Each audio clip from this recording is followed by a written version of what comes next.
প্রদান করেছে। প্রত্যেকে খুবই মনোযোগী ছিল প্রেজেন্টেশনের প্রতি, অনেকে তো নোট নিয়েছে এবং সেটা মাথায় রেখে তারা প্রত্যেকটা প্রশ্নের সঠিক উত্তর দিয়েছে। তবে কিছু কিছু প্রশ্নে কিছু কিছু অসম্পূর্ণতা ছিল এবং সেটার উপর ভিত্তি করে কিন্তু মার্কটা দেওয়া হয়েছে। তৃতীয় স্থান অধিকার করেছে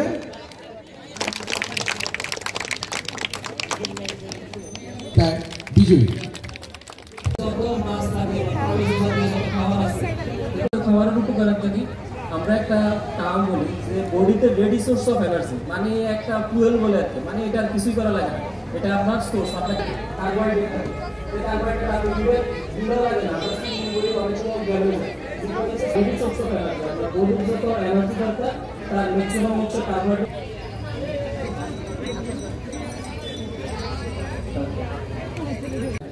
তাহলে এই যে ভাত, রুটি, আলু, মুড়ি, চিরা, খই, চিনি, মধু, হ্যাঁ শর্করা জাতীয়। তাহলে এই শর্করা জাতীয়তে যেখানে কার্বোহাইড্রেটের পরিমাণ বেশি থাকে, তাহলে ভাত আছে, ঠিক আছে। তারপরে চাল জাতীয় যত জিনিস, চাল দিয়ে আমরা যা যা বানাই, চাল দিয়ে আমরা কি বানাই, মুড়ি বানাই, সেটাও তাহলে শর্করা জাতীয় খাবার।